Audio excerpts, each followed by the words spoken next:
दोस्तों, हिंदुस्तान का एक नागरिक होने की हैसियत से ये कार्यक्रम मेरी सामाजिक जिम्मेदारी की एक विनम्र कोशिश है। मैं अपने दर्शकों को ये यकीन दिलाना चाहता हूँ कि किसी भी इंसान को बदनाम करना, किसी के जज्बात को ठेस पहुँचाना या किसी के ऊपर कोई फैसला सुनाना, ये मेरा इरादा नहीं है। आज हमारे समाज के सामने कई ऐसे मुद्दे खड़े हैं जिनसे लड़ने की बजाय कभी कभी हम उन पर पर्दा डालने की कोशिश करते हैं। इससे गुनाह करने वालों को और शय मिलती है और उनके हौसले और भी बुलंद हो जाते हैं। मैं सिर्फ यही चाहता हूं कि हम इन मुद्दों पर खुल के चर्चा करें, उनका सामना करें, ताकि हम इन समस्याओं के हल ढूंढ सकें। इस बात के मद्देनज़र मैं अपने दर्शकों को ये बताना चाहता हूं कि इस प्रोग्राम के कुछ हिस्से कभी कभी बहुत ही संवेदनशील हो सकते हैं और इसलिए आप खुद अपने विवेक और समझ का इस्तेमाल कीजिए और सोच समझकर अपने निर्णय लीजिए। शुक्रिया।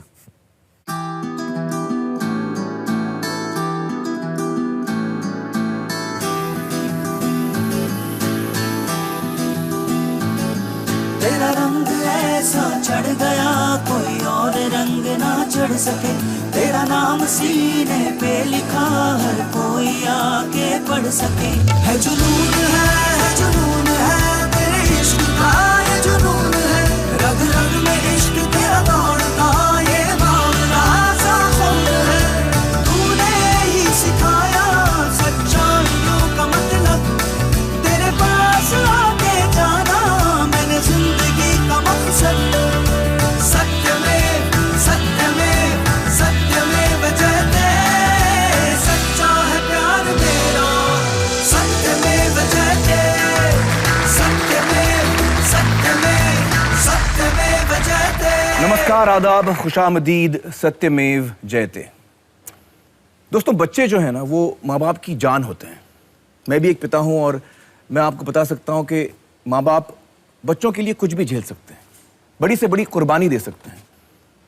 और अगर बच्चे को ज़रा भी तकलीफ होती है तो उससे 10 गुना ज़्यादा तकलीफ होती है माँ बाप को।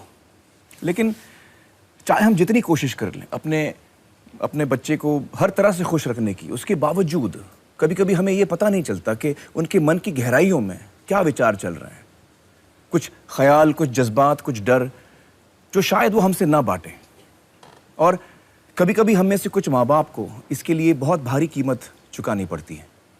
आइए मिलते हैं वीना आइल्स से, जिन्होंने अपनी बेटी को हर खुशी, हर चीज़ दी, लेकिन फिर भी उन्हें उस दुख का सामना करना पड़ा जो किसी भी माँ बाप के लिए सबसे बड़ा दुख होता है, अपने जीते जी अपने बच्चे को खो देना। आइए वीना जी।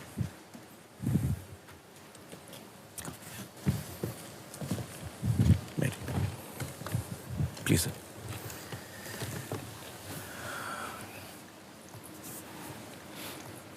वीना जी, हमें बताइए आप कहाँ की रहने वाली हैं? मैं बोरीवली में रहती हूँ जी। बॉम्बे में रहती हैं। और आपके परिवार के बारे में बताइए। मेरे हस्बैंड है, मेरी डॉटर है, दोनों डॉटर्स थी। मैंने बड़ी को तो खोया, अभी छोटी डॉटर है। वेरी स्वीट, बहुत अच्छे थे दोनों भी। लेकिन मेरी बड़ी बेटी बहुत शांत थी और छोटी बहुत नॉटी है, आज भी नॉटी है। लेकिन मेरी बड़ी बेटी वो जब एसएससी में थी तभी उसको टीबी आ गया। टीबी हो गई? उस क्योर सब हो गई, 9 मंथ्स में कर पे दवाई उसकी टीबी की शुरू हो गई और वो ठीक भी हो गई? ठीक भी हो गई। पूरा कोर्स किया? 9 मंथ्स का कोर्स किया पूरा उसका। पता नहीं बाद में वापस उसका अपेंडिसाइटिस हुआ। दोबारा इस दफा अपेंडिसाइटिस। या मेरे नेबर ही डॉक्टर थे, उनको बताया तो वो बोले इमीडिएट उसका ऑपरेशन करना पड़ेगा, नहीं तो फट जाएगा वो। तो फिर नेक्स्ट डे उसका ऑपरेशन किया। रोने लगी बहुत, ऐसा क्यों मुझे होता है हमेशा, ऐसा मैं हमेशा क्यों बीमार पड़ती हूँ। और फिर ये टीबी थी है ना, उसको डॉक्टर ने बोला था किसी को बोलना नहीं, बिकॉज पता नहीं वो एक स्टिग्मा जैसा होता है। लेकिन खुद अपने फ्रेंड्स को जब ये बताई ना, मेरे को लगता है ऐसा कि उन लोग ने उसको जरा टीज किया या बुली किया, पता नहीं कि बहुत रोती थी वो। हाँ, घर आके रोती थी। तो फिर आपसे उसने कुछ ऐसी बात शेयर नहीं की? एक्चुअली ना आमिर जी, हम लोग बहुत क्लोज थे, बहुत मीन्स सब कुछ बताती थी वो मुझे। बट ये एक ही बात मुझे पता नहीं उसने क्यों नहीं बताया। क्योंकि ये क्रश होगा, हम लोग सब कुछ बात करते थे। वो ना डायरी लिखती थी। अच्छा। और वो डायरी ना एक दिन क्या किया उसने, वो साइकोलॉजी स्टडी कर रही है ना, उसने क्या किया, डायरी अपने रूम में ओपन रखी और मुझे बोलती है, मम्मी मैंने डायरी ओपन रखा है, आई ट्रस्ट यू कि तुम वो पढ़ेगी नहीं। और मुझे ना बहुत मन हो रहा था कि वो क्या लिखा है पढ़ने का, लेकिन मैंने प्रॉमिस किया इसके लिए, उसके रूम में गई नहीं मैं उस दिन, क्योंकि वो एक टेम्पटेशन होगा कि मैं पढ़ूंगी इसके लिए। तो आज मैं सोचती मैं पढ़ना चाहिए था उसका सब डायरी। तो उसने वो सब फाड़ के फेंक दिया, लेकिन जाने के पहले मुझे कुछ तो आपको कभी पढ़ने का मौका ही नहीं मिला। उस दिन में जब ये हुआ ना, उस दिन मैं ऑफिस में थी, तो उसके फ्रेंड्स लोग मेरे को फ़ोन किया कि आंटी श्वेता उसका नाम था, वो आती नहीं है एग्ज़ाम देने में। बोला क्या बोल रही है, कल तो गई थी। तो उन्होंने बोला नहीं वो आई नहीं है। नहीं आई। फिर उसका मोबाइल में फ़ोन किया, उसने सब स्विच ऑफ किया, घर का फ़ोन भी निकाल के रखा उसने। फिर मेरी बेबी का लास्ट पेपर था ना, तो वो आई तो दरवाज़ा खुलता ही नहीं है, तो वो डैडी को फ़ोन की कि दरवाज़ा नहीं खुल रहा है, क्या करने का ऐसा। फिर मेरे हस्बैंड वापस आ गए, तो फिर दरवाज़ा तोड़ दिया, तो he saw her hanging in her room. तभी उनका फ़ोन आया कि श्वेता नहीं है ऐसा। तो मुझे क्या लगा कुछ एक्सीडेंट हो गया, क्या क्या पता, क्योंकि सुबह मेरे सामने निकल गई ना, और हक भी करती है, रोज मेरे को हक करके जाती है। उसका वो फिक्स रहता था, आमिर जी वो इधर किस करेगी, इधर किस करेगी, इधर किस करेगी, इधर किस करेगी, ये फिक्स था दोनों डॉटर्स का। तो दोनों ऐसा करके जाते थे, और शाम को भी हम लोग करेंगे।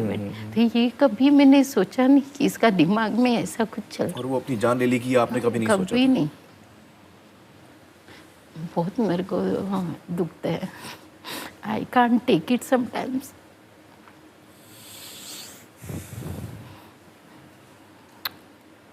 It's very painful. इतना 19 years हम लोग इतना मर मर के देखते हैं, देख के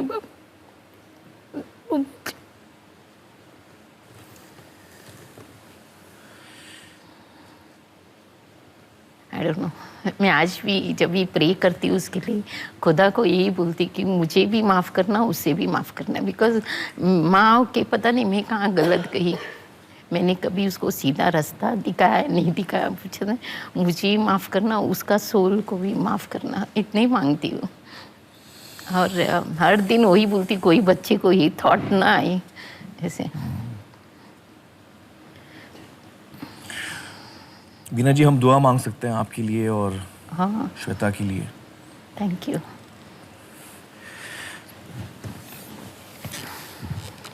मुझे नहीं लगता आपकी कहानी सुन के कि आपने कोई भी कसर छोड़ी होगी अपने बच्चों को एक अच्छी परवरिश देने की।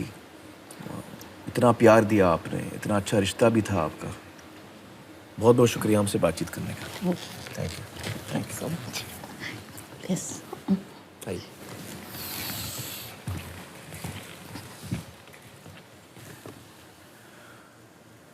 दोस्तों, वीना जी का रिश्ता अपनी बेटी के साथ बहुत ही अच्छा था, खुशहाल था। दोनों दोस्त जैसे थे, लेकिन फिर भी श्वेता के मन में क्या था या क्यों उसने ऐसा किया, हमें नहीं पता। लेकिन हमें यह जरूर पता है कि बहुत सारे बच्चे और नौजवान इसी अवस्था से गुजरते हैं। 15 से 30 बरस की उम्र में जो चीज सबसे ज्यादा जाने लेती है हिंदुस्तान में रोड एक्सीडेंट्स के बाद, वो है सुसाइड्स यानी आत्महत्या। इसके पीछे क्या कारण है, ये समझने के लिए बात करते हैं डॉक्टर हरीश शेट्टी से, जो एक साइकियाट्रिस्ट है। आइए सर, बैठिए। डॉक्टर शेट्टी, आपको क्या लगता है श्वेता के साथ क्या हुआ होगा? बहुत मुश्किल है कहना उनके साथ क्या हुआ होगा, परंतु जब ऐसी तकलीफ़ें होती है तब मन का फ्रैक्चर हो जाता है और वो इनविजिबल होता है, दिखता नहीं है। मन का मोच है जब स्ट्रेस को कहते हैं, पर मन का फ्रैक्चर है जब मन टूट जाता है। यदि मुझे नींद कम हो गई कुछ दिनों से, मुझे बहुत गुस्सा आती है, मुझे कुछ अच्छा नहीं लगता है, मुझे ऐसा लगता है कि ऑफिस बंद हो जाए, तो मुझे इमीडिएटली मेंटल हेल्थ चेकअप करना चाहिए किसी काउंसलर या किसी साइकियाट्रिस्ट से, ये चीज़ पहचानने के लिए कि मेरा मन का मोच हुआ है या मन का फ्रैक्चर हुआ है। मोच और फ्रैक्चर उस व्यक्ति पहचान नहीं सकते हैं, वो डॉक्टर पहचान पाते हैं। और इसका इलाज है, जैसे डायबिटीज में शक्कर बढ़ती है तो पिघलाने के लिए इंसुलिन है, वैसे ही जब मन के विचार, खराब विचार बढ़ते हैं तो उसे कम करने के लिए काउंसलिंग या दवाई है। दोनों चीजें हैं। तो उसका इलाज होना बहुत आवश्यक है। और इसका इलाज मुमकिन है? बिल्कुल मुमकिन है, पॉसिबल है। डॉक्टर साहब, हमें डिप्रेशन के बारे में, खास डिप्रेशन के बारे में बताएं। इसको हिंदी में, हम डिप्रेशन को हम हिंदी में क्या कहेंगे? उदासीनता कहते हैं, बहुत ज्यादा उदासीनता। लेकिन उदास तो हम अक्सर जिंदगी में होते हैं, कभी कभी कोई बुरी खबर आती है तो हम उदास हो जाते हैं। परंतु जब उदासीनता इतनी बढ़ती है कि हम इमोशनली पैरालाइज हो जाते हैं, भावनात्मक कोमा में जाते हैं, हमें लगता है कि स्विट्जरलैंड और कोई झोपड़पट्टी में कोई फर्क नहीं है, सेम लगता है। हमें ऐसा लगता है कि छोटा सा फाइल उठा के काम करने में बहुत तकलीफ होती है, किसी से बात करने में बहुत तकलीफ होती है, आवाज सहन नहीं होता है, ऐसा लगता है कि लोग यहाँ से चले जाएं। तो उदासीनता की एक हद पहुंच जाती है। युवकों को काफी बार मैं अच्छा नहीं दिखता हूँ, इससे भी काफी उदासीनता होती है। और गर्लफ्रेंड नहीं है तो भी लोग आजकल आत्महत्या करते हैं, बॉयफ्रेंड नहीं है तो करते हैं। ये जो पीयर प्रेशर जो है, हाँ। छोटे से बच्चे, 8-10 साल के बच्चों को भी उदासीनता हो सकती है। आजकल सभी मानसिक रोगों की उम्र कम होती जा रही है, घट रही है। एक बच्ची थी 10 साल की, उसने कहा कि मुझे भगवान के पास जाना है। फैमिली खुश हो गए, अध्यात्म में बहु रस है। मैंने कहा ये अध्यात्म में कोई रस नहीं, ये सुसाइड इसका मन स्टेटमेंट है। और भी सुसाइड स्टेटमेंट है। मुझे दूर जाना है, मुझे घर से भाग जाना है, मैं पृथ्वी पर बोझ हूँ, मेरे वजह से फैमिली को बहुत तकलीफ हुई है, मुझे मरना है। और ऐसे सेंटेंसेस किसी ने सीरियसली लेना चाहिए। तो इमीडिएटली मेंटल हेल्थ चेकअप होना बहुत इंपॉर्टेंट है। अक्सर लोगों को लगता है कि यार इसमें हमारी बदनामी होगी कि मैं जा रहा हूँ अपना मेंटल चेकअप कराने, क्या मैं दिमागी पेशेंट हो गया हूँ। तो ये एक लोगों में शर्म होती है। ये शर्म बिल्कुल नहीं होनी चाहिए। बिल्कुल। जब हमको बुखार आता है हमको शर्म नहीं आती, कुछ भी बीमारी होती है तो हमको शर्म नहीं आती। हम चाहते हैं कि जल्द से जल्द हमारा इलाज हो, और यही नजरिया हमारा मानसिक रोगों की तरफ भी होना चाहिए। बिल्कुल। डॉक्टरों को जब मैं बताता हूँ कि ये बात, आपको आत्महत्या के विचार है क्या, खुल के पूछने से कोई डर नहीं है, और ये विचार उसके मन में जाएगा भी नहीं। तो ये सवाल माँ बाप को, बच्चों को भी पूछना चाहिए। बिल्कुल। जब भी कोई बच्चा या कोई व्यक्ति काम पे जाने की इच्छा नहीं कर रहा है, स्कूल बोलता है मैं बिल्कुल नहीं जाऊंगा, वो कॉट पे सोया रहता है, सीधा पूछना चाहिए आत्महत्या के विचार है क्या।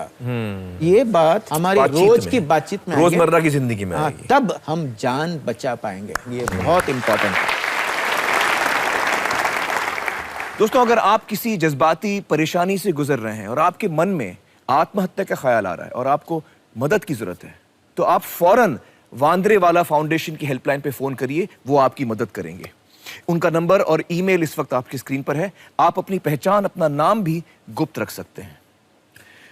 डॉक्टर शेट्टी, ये डिप्रेशन या उदासीनता हिंदुस्तान में कितनी फैली हुई है? अभी एक ऐसा रिसर्च हुआ था, फैमिली डॉक्टर के पास जो भी पेशेंट्स जो जाते थे, 4 में से 1 को डायग्नोजेबल मेंटल इलनेस था। उसमें एंजाइटी और डिप्रेशन सबसे बड़ी इलनेस थी। 4 में से 1, ये बहुत बड़ी बात है।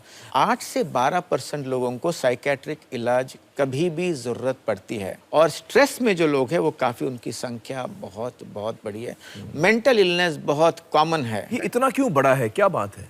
ऐसा है कि आजकल हम 100 साल की जिंदगी 10 साल में जीने चाहते हैं, और साथ साथ किसी से बातचीत हमारी कम हो गई। हमारी इमोशनल कांटेक्ट टाइम, भावनात्मक बातचीत जो होना चाहिए वो कम हो गई है। तो जब डिस्कनेक्शन बढ़ता है, दूरी बढ़ती है, तब तनाव बढ़ती है। तनाव बढ़ता है तब लोग रास्ते पर किसी के ऊपर गुस्सा करते हैं, घर में अपने बच्चों को बहुत पीटते हैं, और ऐसे करते करते हर एक उम्र में, स्कूल में देखिए ना आमिर जी, 3 स्कूल बच्चे जाते हैं, 6 घंटा स्कूल, 4 घंटा क्लासेस और 2 घंटा माँ का ट्यूशन। खेलने के लिए समय ही नहीं है। जब बच्चे खेलेंगे नहीं तो तनाव जरूर बढ़ेगा, जब बच्चे सोएंगे नहीं तब तनाव जरूर बढ़ेगा। तो यदि हमने इस स्टेज पर इलाज करेंगे तो आगे उदासीनता का बीमारी होने की संभावना कम होगी, मेजर मेंटल इलनेस होने की संभावना कम होगी, और मन का फ्रैक्चर होने से हम बचा पाएंगे। और कौन से माइनर मेंटल इलनेसेस हैं, उनका नाम बताइए हमें। पैनिक अटैक जो बोलते हैं, पैनिक जिसमें अटैक, हमें घबराहट होती है, मेरी जान चली जाएगी, मुझे फ्लाइट से बहुत डर लगता है, मुझे ऊंचाई से बहुत डर लगता है, मुझे लिफ्ट में जाने में दिक्कत होती है, बंद डोर पे मुझे बहुत तकलीफ होती है, बंद कमरों में मुझे बहुत तकलीफ होती है। इसके साथ साथ जनरलाइज्ड एंग्जाइटी डिसऑर्डर, हर एक बार आगे कुछ खराबी होगा, चिंता चिंता चिंता। वो तो मुझे भी हमेशा लगी रहती है।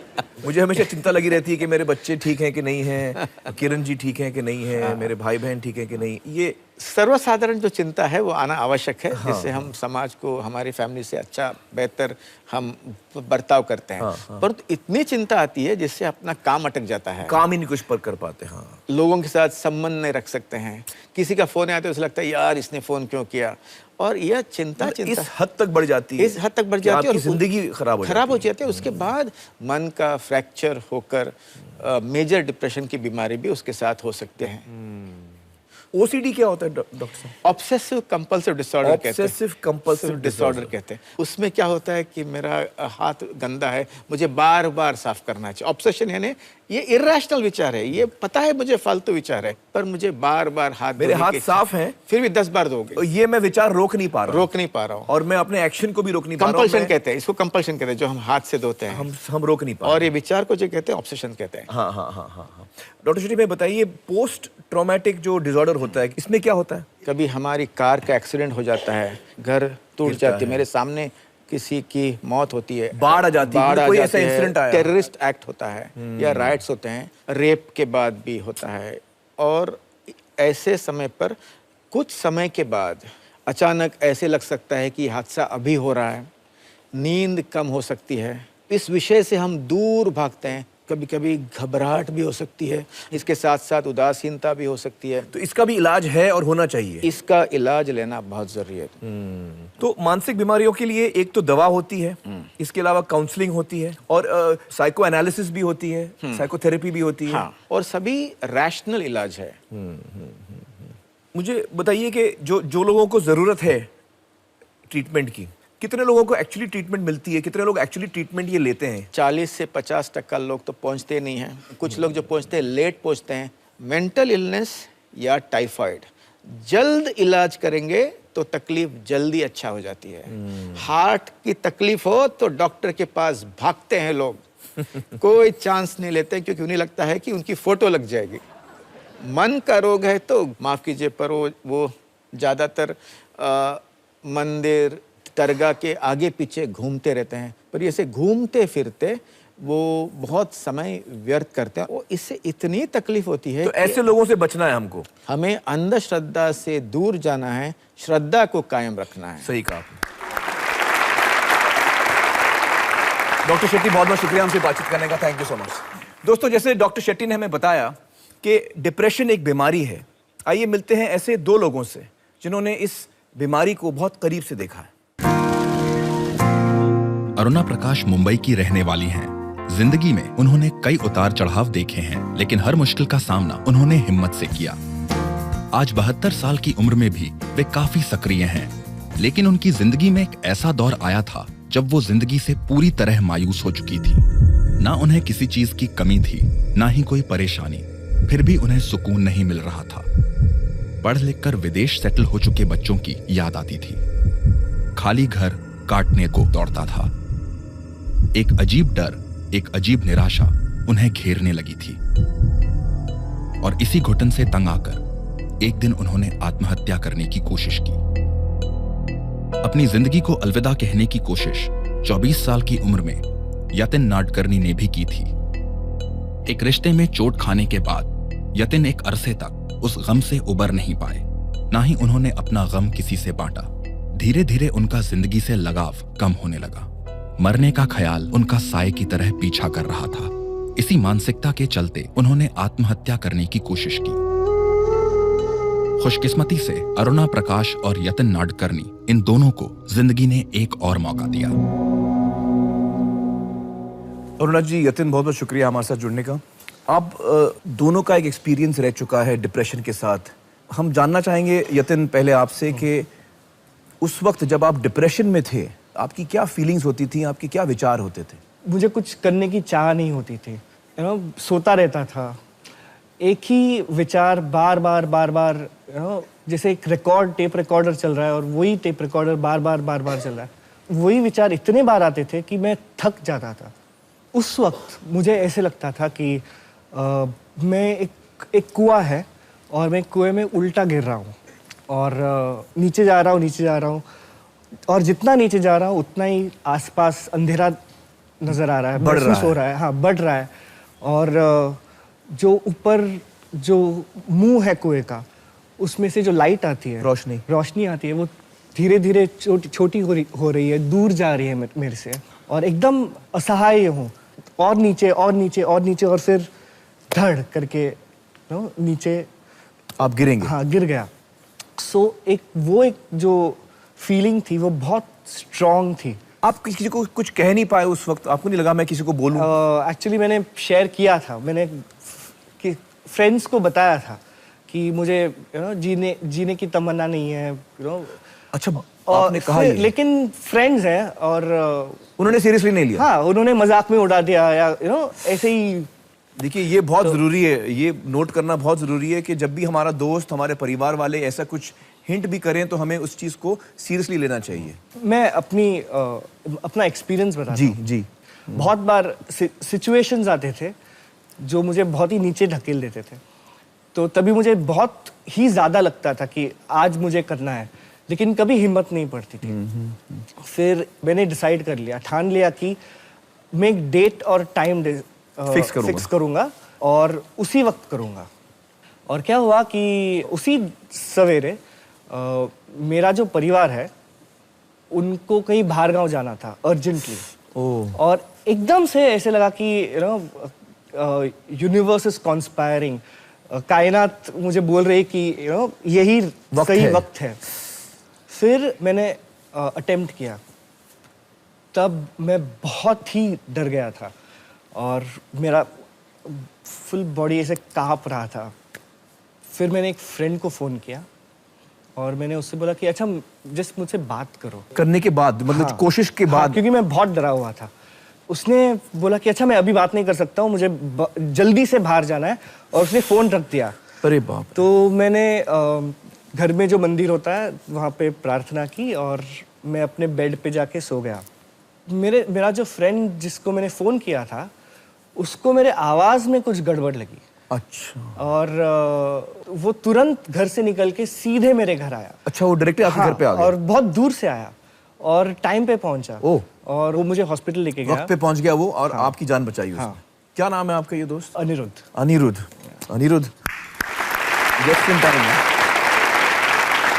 अरुणा जी, हमें बताइए कि आपके जो बच्चे चले गए घर छोड़ के, तो आप बहुत उदास हो गई थी और आप इस डिप्रेशन में चली गई थी। कैसी कैफियत होती थी, क्या महसूस करती थी आप? एक अजीब सा हाल था, मुझे खुद पता नहीं चलता था कि मैं जिंदा हूँ या जीती जागती लाश हूँ। सब कुछ वही था, वही घर था, वही चार दीवारी थी, लेकिन तब भी सब कहीं कुछ नहीं था। जब मैं फ्रिज में से दही निकाल के टेबल पर रखती थी तो मेरे सामने ऐसा लगता था कि बच्चे दही के लिए झगड़ा करते थे कि पहले दही मैं काटूंगा। प्लेट लगाती थी तो मन में ऐसा एहसास होता था, बच्चे कहते मम्मी आलू का परांठा, या मेरा छोटा बेटा कभी पूरी वगैरह बना रही होती थी तो कहता था, स्टूल पे रख के साथ में खड़ा हो जाता था, मम्मी मैं पूरी उतरवाऊंगा। तो मुझे उनके वो चेहरे सारे टाइम याद आते थे, चुभते थे। उन दिनों ये मोबाइल और ये चैट वीडियो नहीं होता था। 3 मिनट में शायद 106 या 115 रुपए लगते थे। तुम कैसे हो, खाना खाया, तबीयत ठीक है ना? बस इतने में मेरे हस्बैंड के और बच्चों की बात हो गई। लेकिन वो पेट में जो एक फांस, एक छुरी सी लगती थी ना, रोया भी नहीं जाता था। किसके लिए रो, बच्चे तो बहुत खुशी में हैं, बहुत अच्छा कर रहे हैं। तो मेरे को लगता था शायद मेरे बच्चे पढ़ाई में ज़्यादा अच्छे निकल गए, अगर शायद थोड़े बुद्धू रहते तो यहीं रह जाते। लेकिन हमने सोचा कि उनका भविष्य है, उनको अपॉर्चुनिटीज़ देनी चाहिए। भेज तो दिया, लेकिन माँ का मन बहुत चोर होता है। चोरी हो जाता है लेकिन मानता नहीं है, और माँ के मन को झुटलाना बहुत मुश्किल होता है।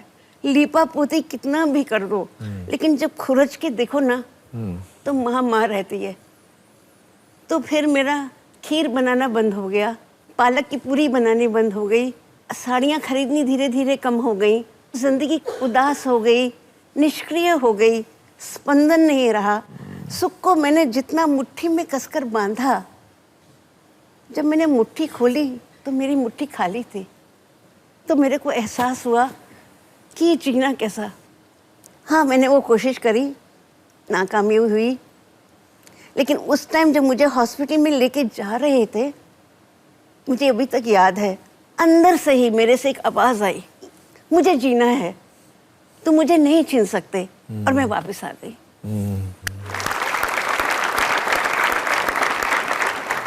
यतिन, मुझे बताइए कि एक दफ़ा आप इस चीज़ से निकल आए, वापस आ गए, आपके दोस्त ने आपको बचाया, फिर आपने क्या किया, आपकी ज़िंदगी कैसे आगे बढ़ी? एक चीज़ थी कि मैं जो घटना हुई थी वो चेंज नहीं कर सकता था, जो लोग इन्वॉल्व थे उनको चेंज नहीं कर सकता था। तो एक ही चीज़ थी कि मैं खुद को चेंज कर सकता हूँ।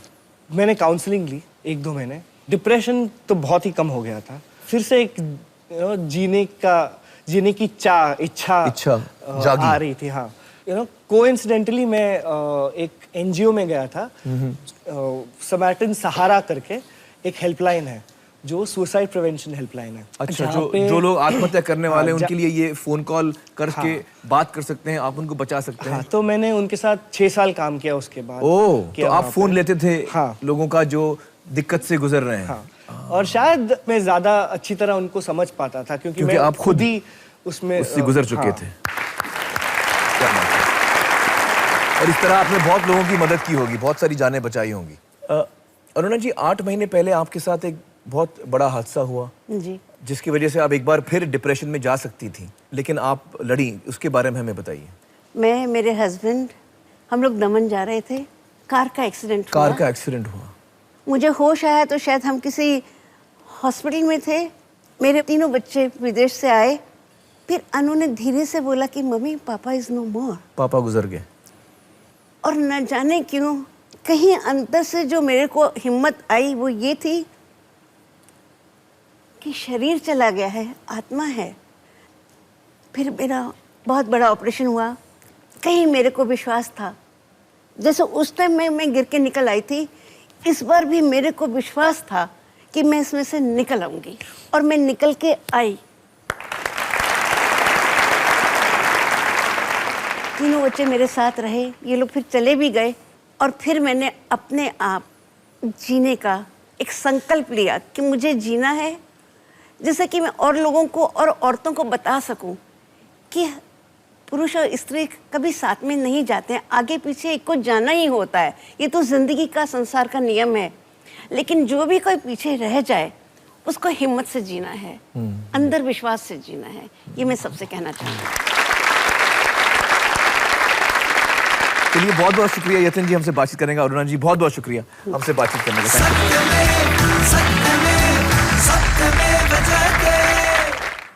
इस घर में पेट्स रखे हुए हैं हमने, उनको हम कितना प्यार करते हैं, तो ये क्यों नहीं यहाँ रह सकता? तो हमें बोला गया कि कुत्ता is more useful than him.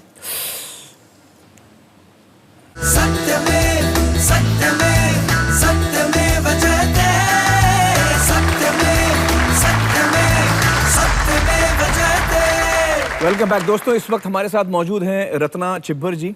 Ratna जी, बहुत बहुत शुक्रिया हमारे साथ जुड़ने का। हमें बताइए कि आप कहाँ की रहने वाली हैं, आपकी पैदाइश कहाँ की है?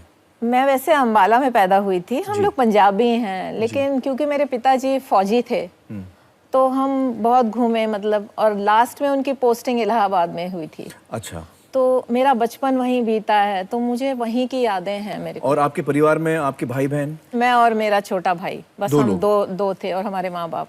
जी जी जी। आपके भाई का नाम क्या, छोटे भाई का? सुशील। सुशील।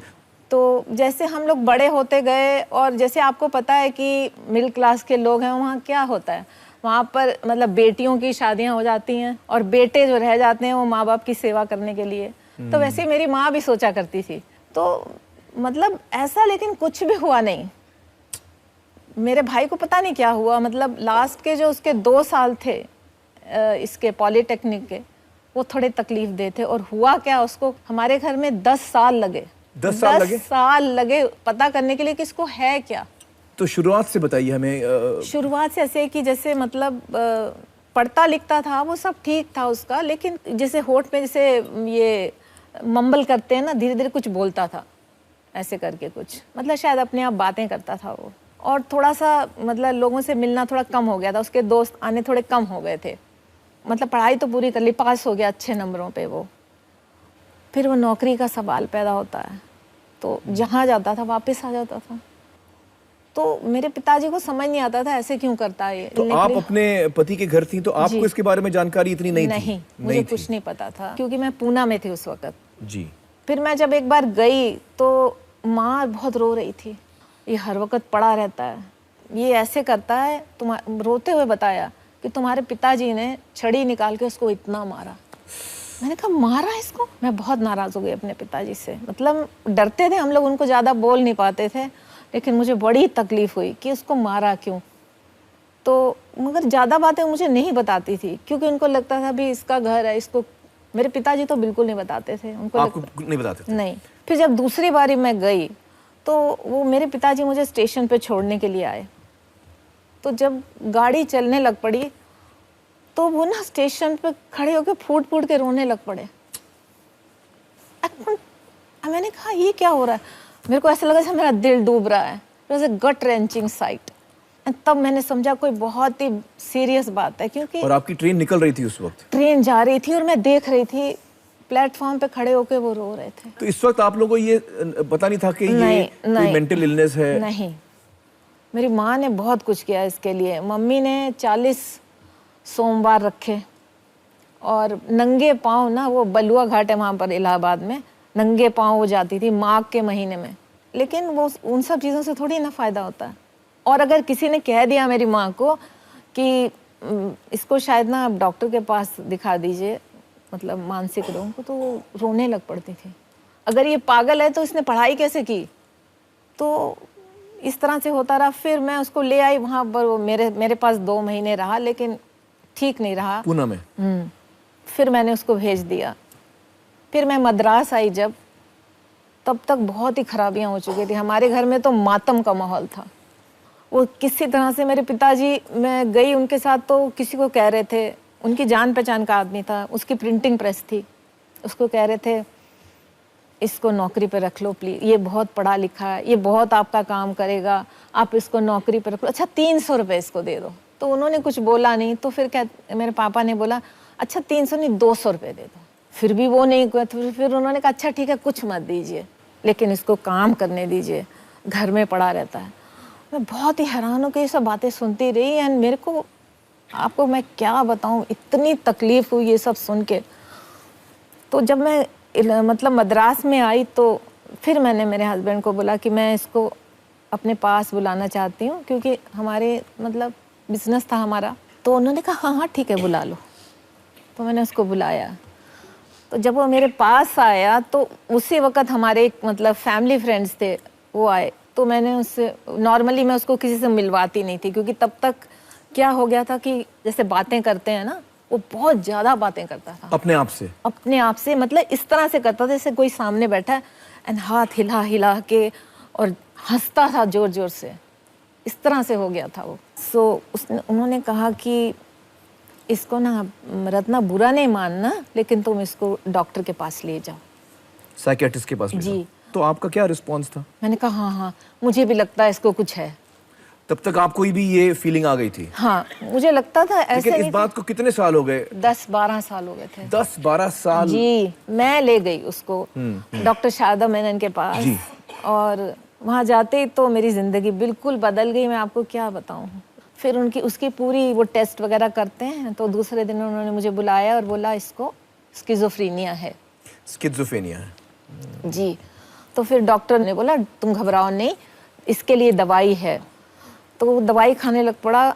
1 हफ्ते के बाद फिर मैं डॉक्टर के पास गई। तो मैंने उसको बोला डॉक्टर मैं इसको अपने घर में नहीं रख सकती, क्योंकि हमारे घर में प्रॉब्लम्स थी। हमारे घर में मतलब ये लगता था कि ये नई मुसीबत कहाँ से आ गई है।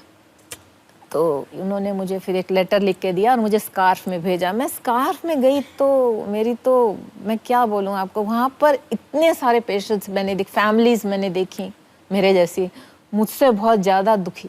हाउ आयरॉनिकल, मुझे इतना अच्छा लगा, मुझे लगा कि मेरे जैसे और भी बहुत लोग हैं, मैं अकेली नहीं हूँ। मैं अकेली नहीं हूँ। ऐसे कहते हैं ना कि दुख बोलो तो आधा हो बांटते हैं जाता, तो फिर कम होता आधा है। हो जाता है। तो मेरा भी दुख एकदम आधा हुआ। तो वहाँ पर जो डॉक्टर मेनन थी, हम सब फैमिलीज को उन्होंने कहा कि देखो जो ट्रीटमेंट होती है इसकी जो मेंटल इलनेस की, मानसिक रोगों की, उसमें परिवार का बहुत ही बड़ा हाथ होता है। तो उन्होंने कहा कि तुम सब लोग मिलके एक एसोसिएशन बनाओ अपनी, तो एक दूसरे का सपोर्ट बन सकते हो। तो हमने एक ऑर्गेनाइजेशन बनाई जिसका नाम आशा था, आशा है। लेकिन उसके बाद ही हमारे घर में बड़ी तकलीफें शुरू हो गई थी, क्योंकि मैंने एक बार कहा कि इस घर में पेट्स रखे हुए हैं हमने, उनकी ज़िंदगी, उनको हम कितना प्यार करते हैं, तो ये क्यों नहीं यहाँ रह सकता। तो हमें बोला गया कि कुत्ता is more useful than him, you know. So that really, मुझे लगा कि यहाँ पर अब यहाँ रहने की कोई मतलब है ही नहीं है, क्योंकि the basic feelings are not there. Anyway, फिर उन्होंने एक दिन मुझे बोला, तुमको ज़िंदगी में क्या चाहिए, तुम्हें अपना परिवार चाहिए या तुम्हें वो चाहिए, अपना भाई चाहिए। आपके पति ने आपसे ऐसा कहा? हाँ। परिवार चाहिए या भाई चाहिए? मैंने भी कहा नहीं, मुझे मेरा भाई चाहिए, मुझे नहीं चाहिए, मैं उसका साथ नहीं छोड़ूंगी। नहीं।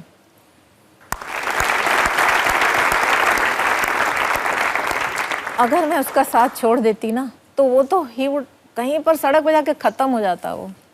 अगर मैं उसके साथ रही हूँ तभी उसकी ज़िंदगी अभी आज पटरी पे है, नहीं तो क्या होता आप बताइए आमिर।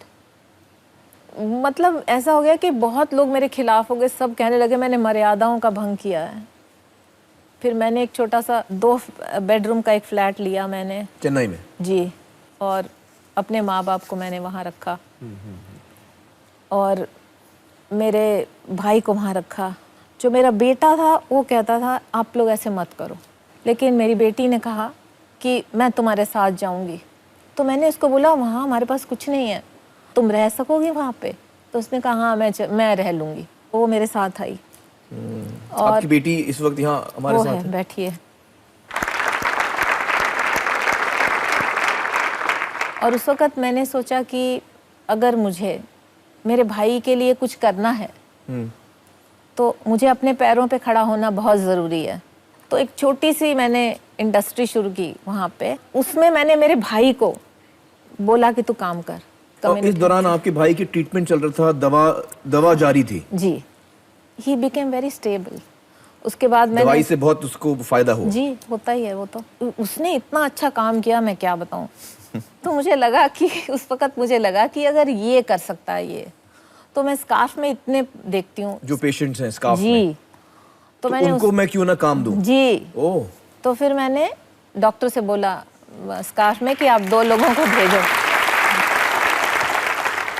और फिर जैसे समय बीतता गया, डॉक्टर शादा मैनन ने फिर एक बारी मुझे बुलाया और उन्होंने मुझे बोला कि एक होम है यहाँ पर, मतलब पुराना, वो बंद हो रहा है, जहाँ पर 18 पेशेंट्स हैं, तो तुम वो 18 पेशेंट्स जो हैं उनकी देखभाल करो। अच्छा, आपसे कहा? मतलब आशा से कहा। आपकी जो एसोसिएशन थी? जी जी जी, फैमिलीज की। हाँ। जी।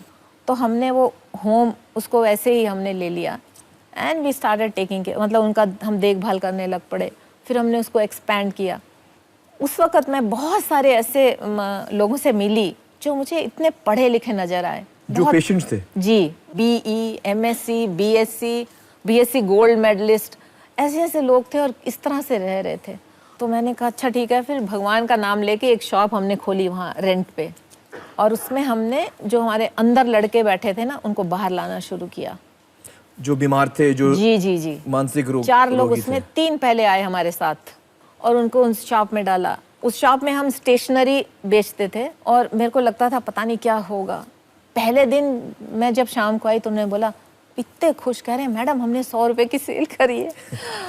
100 रुपीज़। हाँ, बस उसके बाद तो हमने फिर मुड़ के देखा नहीं पीछे। वो मुझे कहते थे मैडम ऐसा है कि हम एक कॉफ़ी वेंडिंग मशीन लगाते हैं। मैंने कहा अच्छा ठीक है। फिर एक PCO लगाया उन्होंने। अच्छा। एक आइसक्रीम की वो हमने डाला। दुकान को बढ़ाते गए? बढ़ा दिया, बहुत बढ़ा दिया। और उसमें अभी कामयाब होती गई? बहुत कामयाब हुई। उसके बाद हमने 3 और खोली। 3 और दुकान में? जी। वाओ। इस वक्त क्या हुआ, एक उसी गली में एक चाइनीज डॉक्टर थे, उनका क्लिनिक था। वो 2 लड़के उसमें से उनके क्लिनिक में गए और वहाँ पर जो पेशेंट्स बाहर बैठे रहते हैं उन सबको बोला कि हमारी यहाँ शॉप है जहाँ हम कॉफ़ी वगैरह देते हैं, आप लोग आओ वहाँ पे।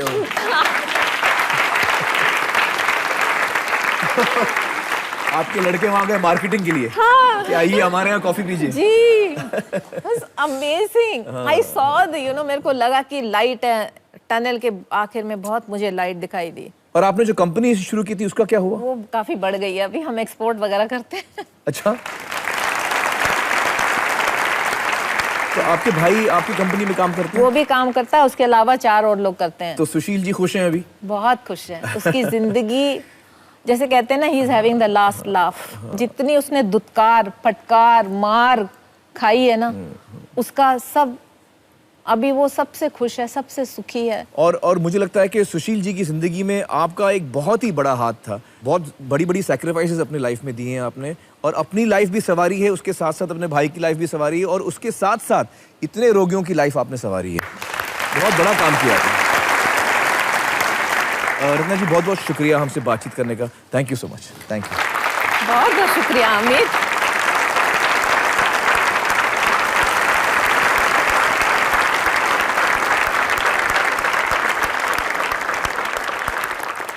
दोस्तों, मैं आपको याद दिला दूं कि हर हफ्ते की तरह शो खत्म होते ही ठीक 12:30 बजे मैं आपके साथ स्टार प्लस पर लाइव रहूंगा।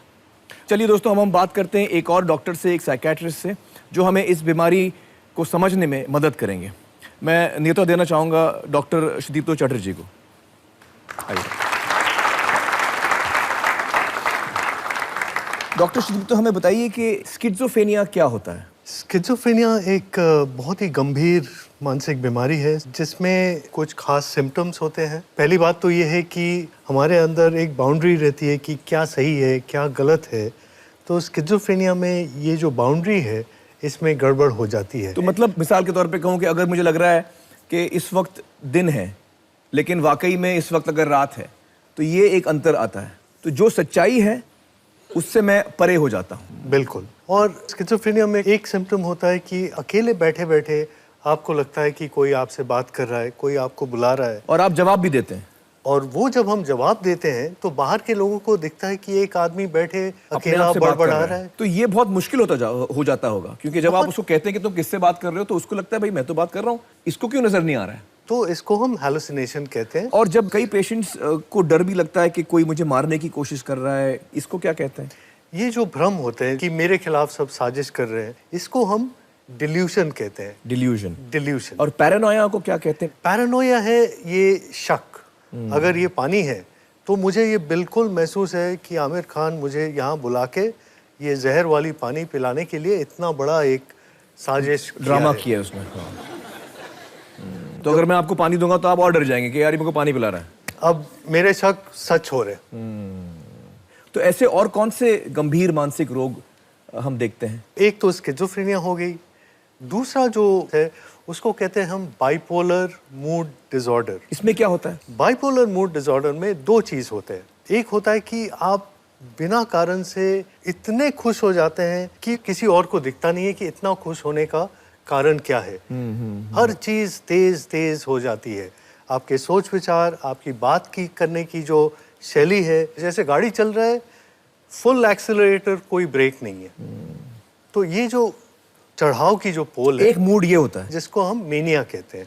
लेकिन आप जितना ऊपर चढ़ेंगे उतना ही नीचे गिरेंगे। तो इसका दूसरा दूसरा है सिवियर डिप्रेशन। आम डिप्रेशन से ज्यादा, और भी ज्यादा सिवियर होता है।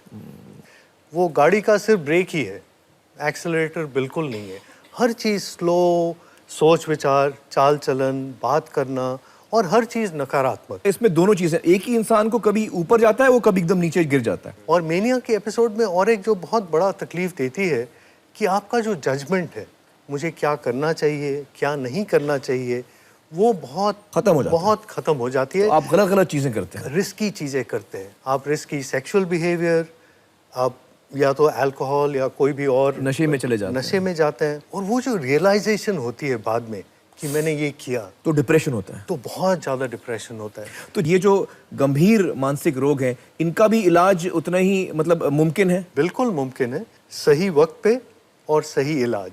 तो हमारे पास इस वक्त काफ़ी दवाई हैं जिससे हम इस्तेमाल पेशेंट का करके फायदा हो सकता है। बहुत फ़ायदा हो सकता है। मान लीजिए कि अगर पेशेंट इलाज लेता है, अच्छा इलाज लेता है, तो फिर उसके कितने चांसेस हैं कि वो अपनी प्रैक्टिकल लाइफ एक दफ़ा फिर जीना शुरू कर दे? ये बहुत ज़्यादा डिपेंड करता है कि किस वक्त पे ट्रीटमेंट चालू हुआ है। अगर जल्दी हुआ है, आइडियल कंडीशंस में हाँ। अप टू 60 to 70% लोग बहुत हद तक रिकवरी कर सकते हैं। मतलब देख के या सुन के या बात करके आपको एहसास ही नहीं होगा कि इनको ये बीमारी है या ये कभी पेशेंट्स थे। चलिए, बहुत बहुत शुक्रिया हमसे बातचीत करने का। Thank you so much. Thank you. सत्यमेव जयते।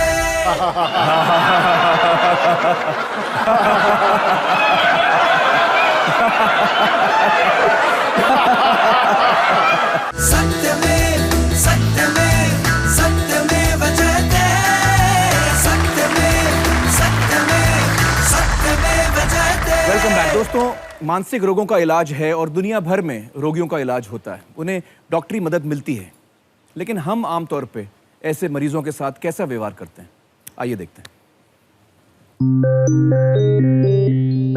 मानसिक रोगों को हमारे देश में अक्सर एक बीमारी के रूप में देखा ही नहीं जाता, जिसका खामियाजा पीड़ित को भुगतना पड़ता है। इन रोगों और इनके इलाज की संभावनाओं के प्रति अज्ञानता के चलते परिवार वाले इस बात से अनजान होते हैं कि इन बीमारियों का इलाज संभव है।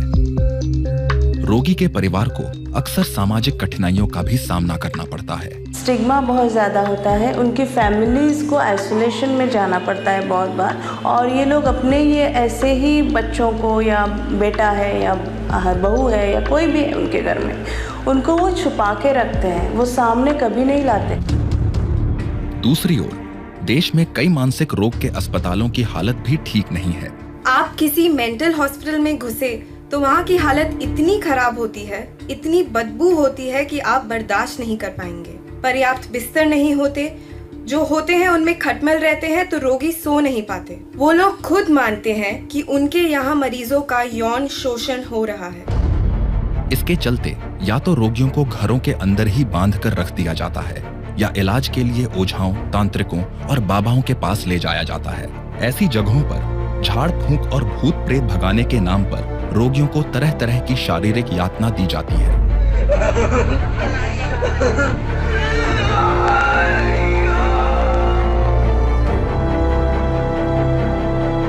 कई जगहों पर रोगियों को बेड़ियों में बांधकर रखने का भी चलन है। सन 2001 में तमिलनाडु के इरवाड़ी में इस चलन का भयानक नतीजा सामने आया, जब पेड़ों के साथ बांधकर रखे गए रोगी आग लगने के वक्त अपनी जान बचाने के लिए नहीं भाग पाए। किसी भी दूसरे रोग से जूझ रहे व्यक्ति की तरह इन रोगियों को भी प्यार, हमदर्दी और सही इलाज की जरूरत होती है, लेकिन ये सब तो दूर, इन रोगियों को इंसानों जैसा बर्ताव भी नहीं मिलता। दोस्तों, इस किस्म का शर्मनाक बर्ताव होता है मानसिक रोगियों के साथ, जबकि इलाज मुमकिन है। लेकिन इन हालातों की मार सिर्फ मानसिक रोगियों को ही नहीं झेलनी पड़ती, उनका परिवार, वो लोग जो उनकी देखभाल कर रहे हैं, वो किन हालात से गुजरते हैं, ये बयां करना मुश्किल है। जहां एक ओर बहुत सी मानसिक बीमारियों का इलाज संभव है, वहीं दूसरी ओर कुछ गंभीर मानसिक बीमारियां ऐसी हैं जिनमें कुछ रोगियों का इलाज या तो संभव नहीं होता या उनमें लंबा वक्त लगता है। अमूमन ऐसी बीमारियों से जूझते इंसान के परिवार के लिए जीवन एक कठिन सफर बन जाता है, कठिन और बिल्कुल अकेला। सहानुभूति और मदद की बजाय समाज और रिश्तेदार बहिष्कार कर देते हैं, जैसे कि रोगी और उसके परिवार ने कोई जुर्म किया हो। संस्थागत सरकारी सहायता के अभाव में बीमारी से जूझने का पूरा जिम्मा किसी एक परिवार या किसी एक व्यक्ति पर आ जाता है। ऐसे में एक सवाल उठता है, इस चुनौतीपूर्ण और कठिन इंसानी हालात से गुजर रहे एक परिवार के लिए क्या समाज या सरकार किसी की भी कोई नैतिक जिम्मेदारी नहीं है? पिछले कई सालों से अपने निजी जीवन का त्याग करते हुए स्किज़ोफ्रेनिया से पीड़ित अपनी प्यारी बहन की अकेले ही देखभाल कर रही हैं सीमा जैन, और वे इसी सवाल का जवाब ढूंढ रही हैं। सीमा जी, आपकी बहन को ये बीमारी कितने सालों से? प्रॉब्लम जो स्टार्ट हुई वो 96 से हुई, तो अब तक की लाइफ मतलब 18 इयर्स हो गए मुझे। 18 साल से उनकी तबीयत ठीक नहीं है। हाँ। तो 18 साल से आप उनका ख्याल रख रही हैं? कोई भी मेरे साथ नहीं था, मेरे रिलेटिव्स जो वहाँ रह रहे थे, नेवर। मुझे ये लगता है कि इस बीमारी के कारण जो ये बच्ची है तो उसके साथ कोई भी लिंक नहीं रखना चाहते, उनके परिवार वालों के साथ लोग दूर हो जाते हैं। हाँ, आपकी पूरी फैमिली कट ऑफ है समाज से। तो आपके लिए जिंदगी कैसी रही इन 18 सालों में? मैं इसको एडमिट कराती रही, इसका ट्रीटमेंट कराती रही, इसकी मार खाती रही। मतलब हर बार जब अटैक होता था इसका, ये बीमार होती थी तो वो वायलेंट ज़्यादा होती थी। तो मैंने जॉब तो छोड़ी हुई थी क्योंकि मैं कर ही नहीं सकती थी, इस कंडीशन में थी वो। घर पे तो मदर को तो वो कब की मार चुकी होती अगर ऐसे छोड़ देती मैं। माँ पे भी हाथ उठाती थी? सब पे। आप देखो ना कि मैं मार खा रही हूँ, इट्स ओके। आप मदर को कैसे देख सकते हो कि वो और आप हेल्पलेस हो।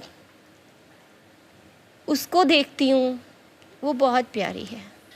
ये तो उसकी बीमारी है, उस मारती है तो इसका मतलब ये तो नहीं है कि वो खराब है या उसमें कुछ है। ये उसकी बीमारी है। ये उसकी बीमारी है, पर वो तो बहुत अच्छी है। वो एक बच्चा है, तो बच्चे कैसे होते हैं? फूल की तरह होते हैं बच्चे। उनको हम कितना प्यार करते हैं, उतना ही प्यार मुझे उसके लिए है।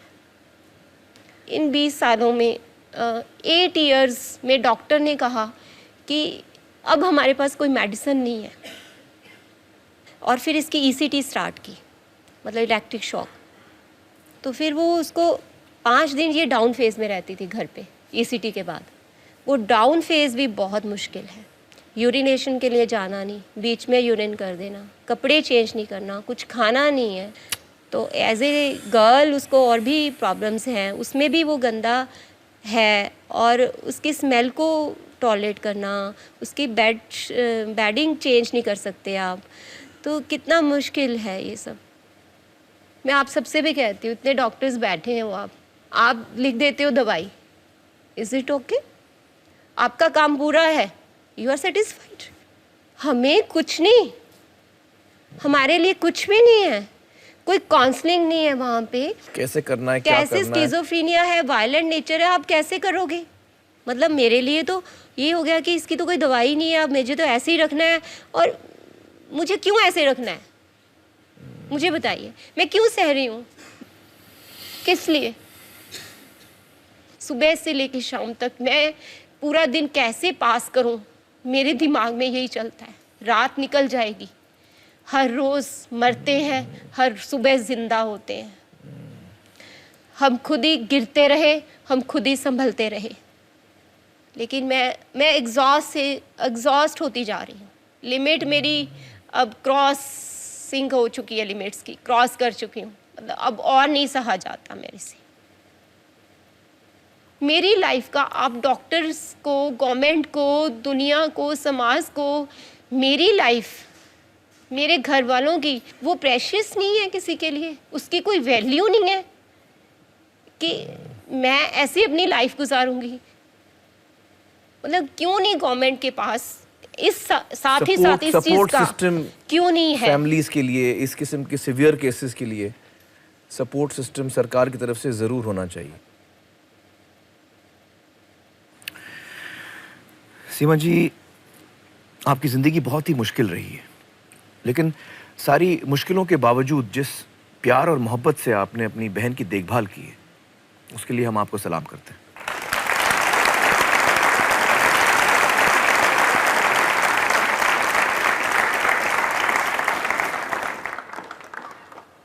जैसे झाड़ फूक करने ले भभूत देता हूँ, ले करता हूँ, 500 रुपया लगेगा, 1000 लगेगा, 5000 लगेगा, 10,000 दे दो तो ठीक हो जाएगा।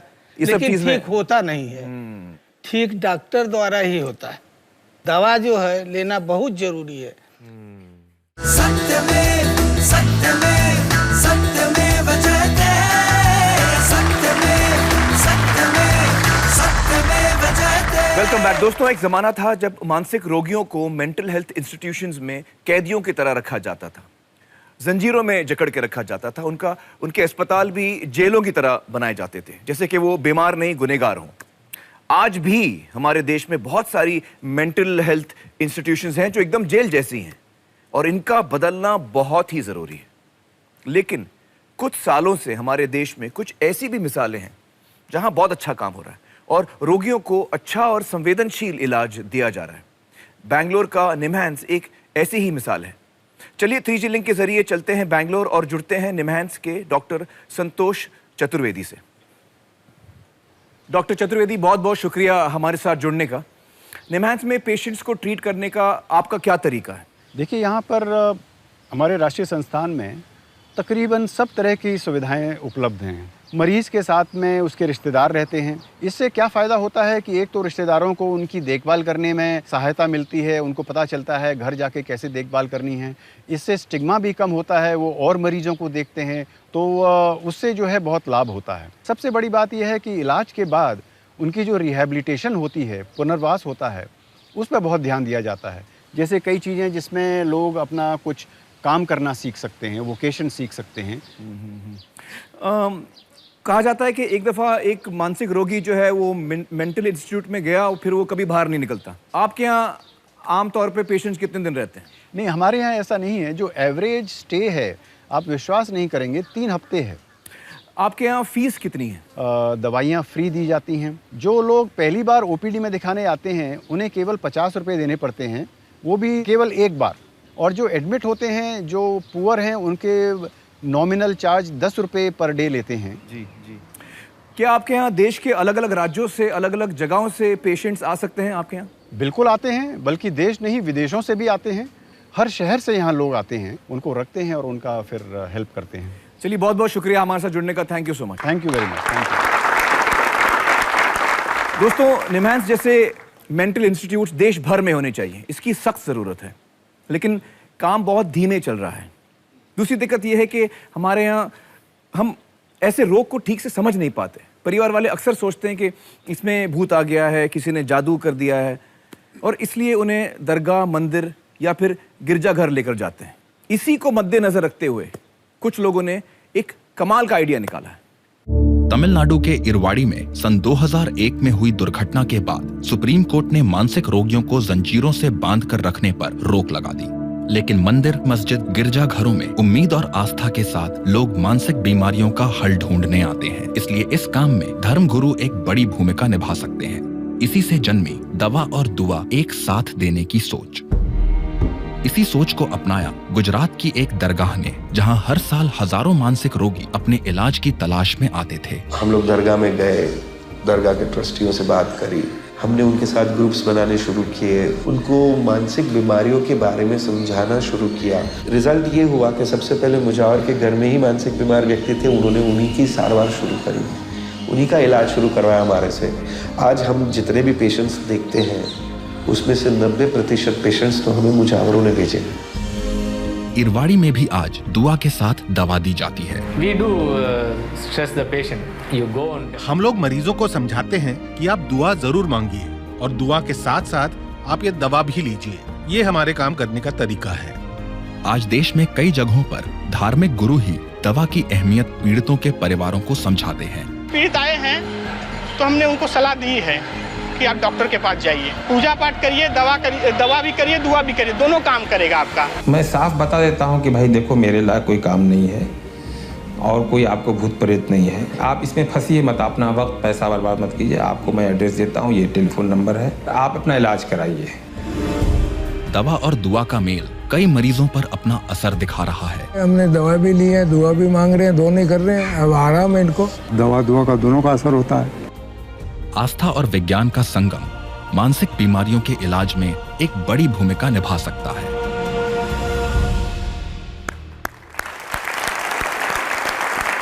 दोस्तों, हमारे साथ मौजूद हैं सिस्टर लूसी कुरियन, पंडित शंभुनाथ शुक्ला और सैयद हाजी साहब। बहुत बहुत शुक्रिया आप तीनों का यहाँ पर आने के लिए।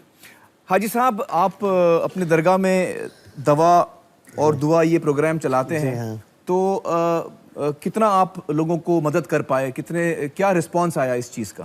मैं वैसे मदद तो करने के लायक नहीं हूँ, मगर जुबानी तौर पे सब मदद तो अल्लाह की तरफ से ही होती है। जी जी। मगर फिर भी मैं जिस जगह पैदा हुआ हूँ, जहाँ खिदमत गुजारी कर रहा हूँ, वहाँ बहुत से तकलीफ ज़दे आए। और पहले जब मैं छोटा था, जवानी का आलम था जी, तो काफ़ी लोग संगली से बांधते हुए थे, तो मुझे दिल में ऐसा होता था कि ये ना होना चाहिए। चेन से बांधते थे? हाँ, मैं छोटा था तो मेरी इतनी ताकत तो नहीं थी कि मैं लड़ सकूँ सबसे, मगर जहन में ये बिठा के रखा था कि मैं इसको ख़त्म करके रहूँगा। फिर ईरवाड़ा में बंस हुआ, जो अभी देखा हमने। जी जी जी। उसके बाद में वुमेंस राइट और सुप्रीम कोर्ट के नामदार जज आए, तो उन्होंने बोला कि भाई यहाँ चैन बांधना मना है, और मैंने विद इन 2 मंथ के अंदर बंद करवाया, जब मैं एज ए चेयरमैन था दरगाह ट्रस्ट में। तो इससे बहुत फायदा हो रहा है लोगों को? हो रहा है, तो आंखों देखी बात है। और आज सबसे ज़्यादा अगर कोई खुशी होती है तो मुझे होती है कि इंसानियत का भला हो रहा है बस। जी जी, बिल्कुल सही कहा आपने। पंडित जी, बहुत सारे लोग मानते हैं कि ये तांत्रिक विद्या से ये चीज़ें ठीक हो सकती हैं, या झाड़ फूक से ये हो सकता है, तो आप उनको क्या समझाते हैं? हम तो झाड़ फूक के बारे में उनको बताते ही नहीं, और ना तो झाड़ फूक बाबा योगी से इसे ठीक होता है। ये मंदिर, मस्जिद, दरगाह, चर्च में कहीं भी जाइए, भगवान से प्रार्थना करिए, वहाँ थोड़ा शांति मिलता है, लेकिन ठीक डॉक्टर द्वारा ही होता है। दवा जो है लेना बहुत जरूरी है। मुझे बताइए कि कुछ लोग इसका नाजायज फायदा भी उठाते हैं। हाँ, जैसे झाड़ फूक करने ले भभूत देता हूँ, ले करता हूँ, 500 रुपया लगेगा, 1000 लगेगा, 5000 लगेगा, 10,000 दे दो तो ठीक हो जाएगा, लेकिन ठीक होता नहीं। और जब तक दवा डॉक्टर नहीं सलाह देते हैं कि बंद करो, तब तक बंद भी नहीं करना चाहिए। दवा बंद नहीं करना चाहिए जब तक डॉक्टर नहीं बोले। बिल्कुल सही कहा आपने। सिस्टर लूसी, बहुत सारे फेथ्स में, रिलीजन्स में हम ये भी सुनते हैं कि फेथ हीलिंग होता है, कि मैं आपको छू लूँ तो मैं आपको ठीक कर दूँ। आपके यहाँ ऐसे भी पेशेंट्स आते हैं जो इस चीज़ में मानते हैं? हाँ, बहुत सारा पेशेंट्स ऐसे आते हैं कि उनका विश्वास है हम चर्च में जाएंगे तो हम ठीक हो जाएंगी। बहुत पेशेंट्स ऐसा भी हैं बिल्कुल औषध लेने के लिए तैयार नहीं है, और हम लोग ने उनको हलू हलू बोल के तैयारी करना मांगता, धीरे धीरे उनको तैयार किया। हाँ, क्योंकि उनका इतना विश्वास है उसके ऊपर। हम लोग एकदम से जाके बोलेंगे तुम चर्च में जाएंगे तो कुछ होने वाला नहीं है, बोले ऐसा गुस्सा से बोल देंगे तो उन लोग और ये ज़्यादा टूट जाएंगे। एक बार ऐसा हो गया था, एक औरत हमारे पास आई थी, वो औषध लेने के लिए थे शायद, वो बोल रहे थे मैं फादर के पास जाएंगा तो ठीक रहेगा। और मैंने फादर को बोले, फादर आप क्या कर रही हूँ, उनको बता देना दवा चाहिए। हाँ। तो फादर को मैं हलू काउंसलिंग किया पीछे से, फिर फादर ने उसको वो तरफ से लेके गया और बता दिया बेटी तुमको दवा लेना चाहिए, दवाई भी लेने का जरूर है। तो एक बार फादर बोलने के बाद उसको विश्वास बैठा, हाँ मैं अभी करेंगे। चलिए, आप तीनों बहुत ही बेहतरीन काम कर रहे हैं और इससे बहुत सारी जिंदगियां बच रही हैं, बहुत सारे लोगों को फायदा हो रहा है। बहुत बहुत शुक्रिया हमारे साथ बात करने का। Thank you so much.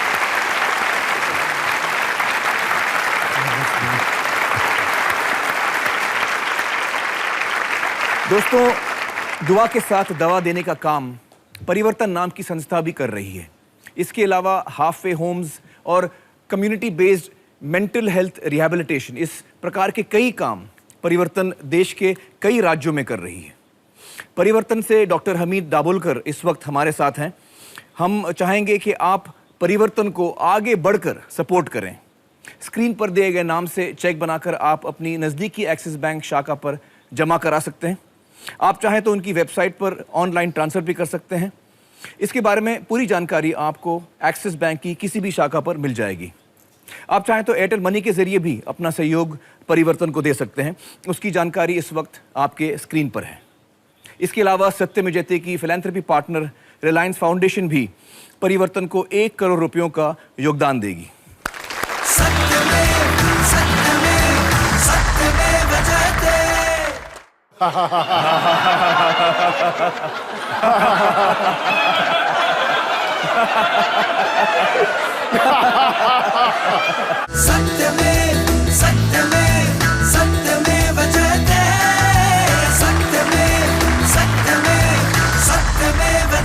Welcome back. दोस्तों, डॉक्टर शेट्टी ने आज हमें बताया कि हम 100 साल की जिंदगी 10 साल में जीने की कोशिश कर रहे हैं, और जाहिर है इसकी वजह से हम पर बहुत स्ट्रेस, बहुत टेंशन, बहुत तनाव हो जाता है।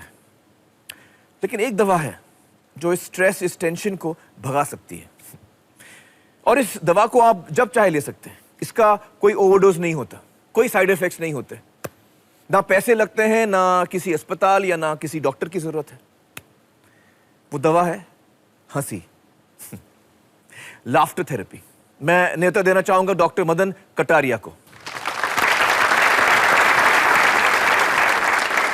मदन जी, हमें बताइए कि ये लाफ्टर थेरेपी क्या होता है? लाफ्टर थेरेपी यानी हास्य योग, लाफ्टर योगा हम बोलते हैं, एक ऐसी पद्धति है जिसमें कोई भी आदमी बिना कारण, बिना जोक हंसी को एक एक्सरसाइज के रूप में कर सकता है। हंसी एक ऐसी चीज है जो आदमी हंसे और आपकी जो इम्यून सिस्टम इतना स्ट्रांग हो जाता है, स्ट्रेस लेवल इतने नीचे हो जाते हैं कि आप जल्दी से बीमारी नहीं पड़ोगे, और अगर कोई बीमारी है, क्रॉनिक बीमारी भी है, तो आप जल्दी से ठीक हो जाओगे। ये हमने रिसर्च किया है। तो अभी आप हमें हंसाएंगे? बिल्कुल हंसाएंगे। हाँ? चलिए चलिए। क्योंकि बिना कारण हंसना बहुत मुश्किल है, इसके लिए हमने धीरे धीरे इसको स्टेप्स बनाए हैं। सो पहला है क्लैपिंग। आप हाथ पूरे फैला करके, जो ऐसे इस तरह से की जाती है, जोर जोर से करिए। इस तरह से ताली मारने से हमारे एक्यूप्रेशर पॉइंट स्टिमुलेट होते हैं, उससे एनर्जी बढ़ती है। दूसरा स्टेप है इसमें ब्रीदिंग। हाथ आगे निकालिए। अच्छा, लंबा श्वास लीजिए, होल्ड कीजिए।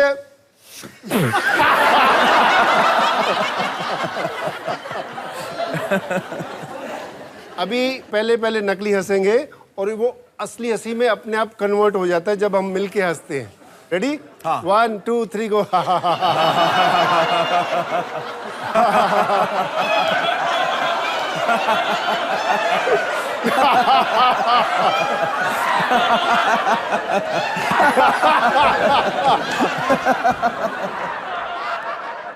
चलिए, एक एक्सरसाइज है, इसको बोलते हैं लस्सी लाफ्टर। क्योंकि मैं पंजाब से हूँ, तो पंजाब की लस्सी 2 गिलास पकड़ेंगे और 2 बार मिक्स करेंगे।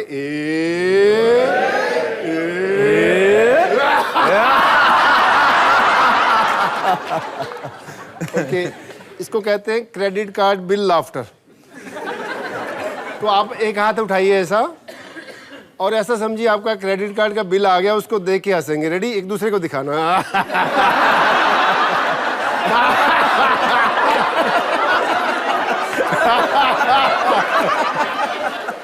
चलिए, अभी अगली हंसी है जस्ट लाफ। मैं क्यों हंस रहा हूं मुझे नहीं मालूम, मैं क्यों हंस रहा हूं। Okay, 1 2 3 go.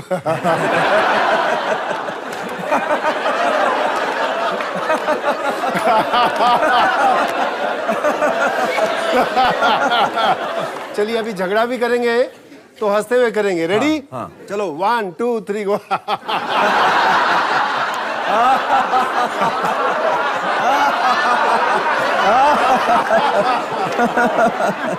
Very good, very good. आप बोलेंगे कि मैं कॉमेडी देख के हंसूंगा या कोई जोक्स पे हंसूंगा, वो हंसी से आपको हेल्थ बेनिफिट्स नहीं मिलते। कम से कम 10 से 15 मिनट सस्टेन्ड लाफ्टर होना चाहिए, तब जाके आपके शरीर के अंदर फिजियोलॉजिकल चेंजेस आएंगे, जैसे हम लोग अभी कर रहे हैं। अगर इसके अंदर कोई दम नहीं होता, बिना मार्केटिंग के, बिना एडवर्टाइजिंग के, आज 72 कंट्रीज में लाफ्टर योगा को फॉलो किया जा रहा है। पूरे इंडिया में 10,000 से भी ज्यादा लाफ्टर क्लब हैं, और ये लाफ्टर क्लब बिल्कुल फ्री है। कोई भी आदमी आके ज्वाइन कर सकता है, ना कोई फॉर्म भरना, ना फीस देनी, कुछ नहीं। तो इस प्रोग्राम देखने वाले जिसको भी हास्य क्लब शुरू करना है, आप हमें बताइए, हम इसकी ट्रेनिंग देंगे। ये एक ऐसा कहते हैं, हंसना एक पुण्य है तो हंसाना महापुण्य है। वाह वाह वाह वाह, थैंक यू वेरी मच।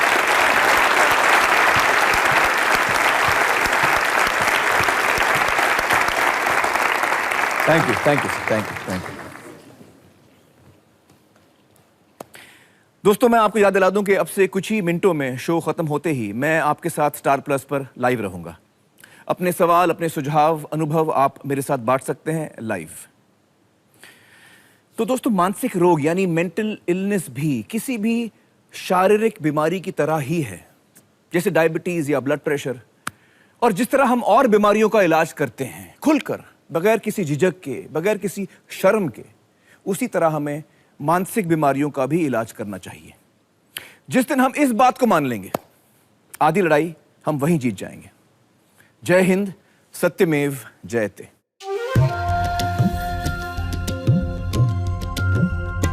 देखो सावन आयो रे, देखो सावन आयो रे, डाली डाली रंग बरसायो रे, देखो सावन आयो रे।